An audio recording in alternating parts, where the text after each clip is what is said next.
you so much. You guys are what make this event what it is. You really do. You give us as guests here such energy as well up on stage. So thank you for that, sincerely. Here we are at the cosplay competition, the cosplay championship. It's a very prestigious award. Good to see you too. So, to Anthea, firstly, tell us, what do you do at Lucasfilm? Finally, Ashley, welcome. It's great to see you back. Now, this is not your first time judging a cosplay championship, is it? No, it's not my first time. This is one of my favorite events. So whenever they ask me back, I'm honored to be here, and I can't wait to see the amazing costumes. Absolutely. Well, it's great to have you here. And of course, the Blaster is a 3D printed model with working lights. The armor is made of black ABS plastic, which was glossed and polished to a mirror shine, then airbrushed with chrome paint. The abdomen plate is completely rigid and prevents her from sitting down. Please send help.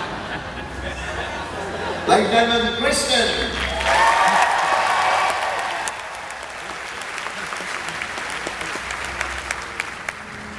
Our next cosplay is Whitney Wickham as Ray.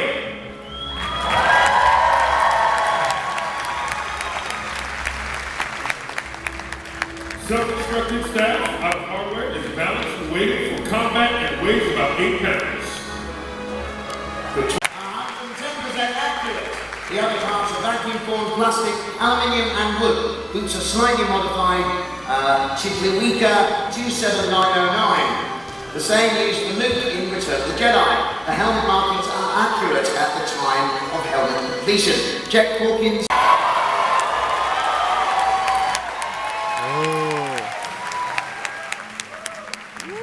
This costume took 4 months to create. The fabric used were mostly spandex, pleather, and knits.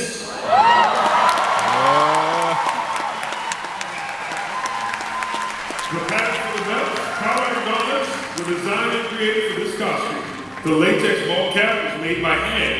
The designs on the belt and sash were hand-drawn and hand